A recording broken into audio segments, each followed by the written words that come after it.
Well, it's a new Fortnite season, and that means a new Battle Pass, which means we all need XP all over again. Today, I'm going to be talking about the best ways to get Battle Pass XP from Fortnite Save the World. This updates every season, and you'll see why. But yeah, it seems like we've gone from Chapter 4, Season 4 to Fortnite OG. I don't know if this is Season 5 or whatnot, but that's not really my department. My department is Save the World. So you can get Battle Pass XP for the Battle Pass from quests in Save the World and the missions themselves. So those are two key components, and we have a whole spreadsheet getting into that. I should have monitor capture on here. There we go. So we have a whole spreadsheet showing exactly how to do that, but I want to start with a little less data in your face and more about the specifics. So if you go to the quest section in Save the World, every single player has this. I get V-Bucks because I'm a founder. That does not apply to every single player, but you will get extra tickets and Battle Pass XP all the same, and you can see that your daily quests actually give you a pretty decent amount. Now, the daily XP cap is 368,200. That's on the spreadsheet.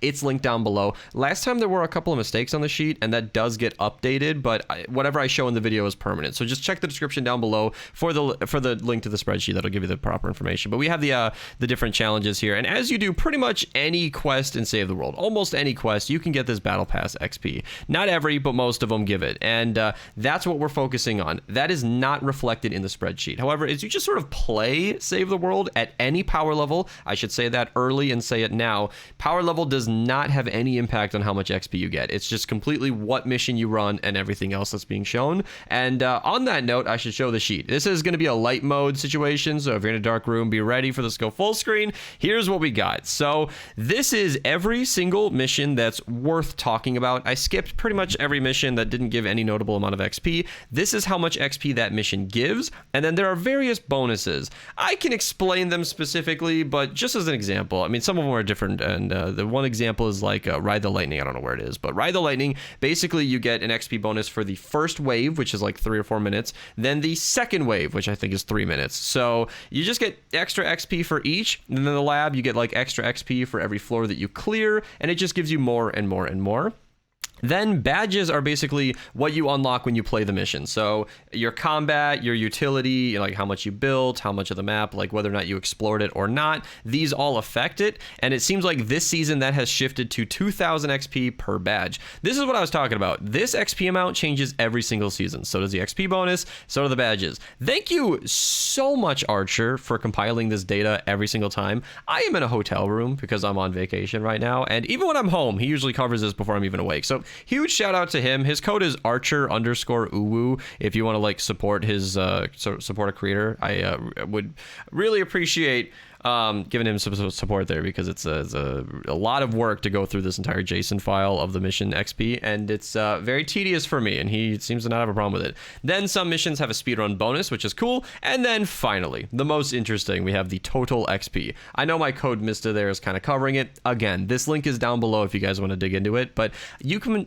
see that I have this ordered by total XP this time, because this sheet was created as a tool. I mean, this is actually math in here. If you create a copy for yourself, you can mess around with it. Like, look, if we just change this to 5,000 and then hit enter, the number on the end actually changes. It's probably more notable if I put a 0 on there, but that should go back to the original value. But the XP per minute is not necessarily the only important thing, because like I said, when I play the game, if I'm doing just my 160s, that's the 164 player missions, they give really good rewards, we're only going to run 10 of those in a session maximum, and we hit our XP cap before the session's even over. Again, 368,200, and you can see, and I double checked with Archer, this is not a joke, the exact amount of XP from Endurance, Wave 30, no badges, is the exact daily cap. So if you have Endurance set up as an AFK situation and you just run that overnight, you can just get the XP cap immediately.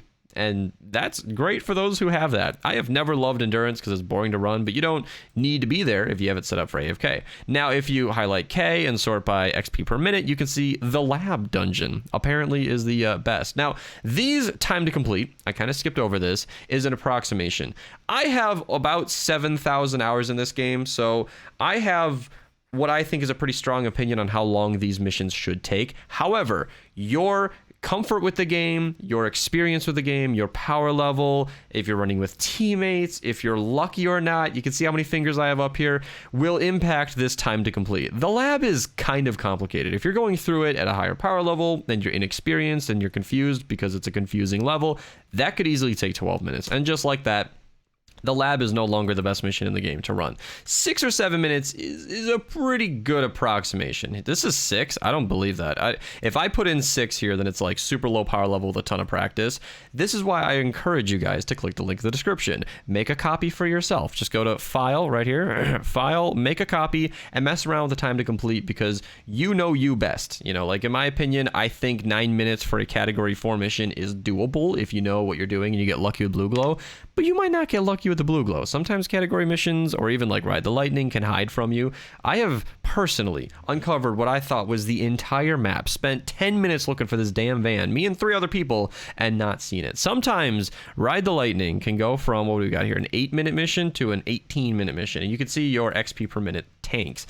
That is why this is an interactable spreadsheet, because some of these missions look really good, but might not be as amazing. So a couple of highlights, like I said, Ride the Lightning is an easy one. You know, encampments, crypts. Encampments are probably the best to run for XP because you can go to, again, any power level, go to Stonewood or whatever, Dragon Slash or Teddy, whatever you want to do. Just grind through encampments as fast as possible. It'll end as soon as you're done, and it is a super convenient mission. You can run this in 5 minutes very consistently and get 8,000 XP a minute on average, and you will max out your daily very quickly. Now, if you don't want to just murder stuff in encampments, Inferno, Crypts, the lab, any dungeon is going to be super easy, and you'll be getting candy and gold at the same time, which is super nice because dungeons are super good for that if you're breaking urns. And then you can just go through this list and see whichever missions are comfortable for you. You know, even a resupply mission is going to give a good amount. So yeah, these are basically the best missions to run. My little tips and advice is to just, I know I'm plugging, but I have hundreds of guides, is to look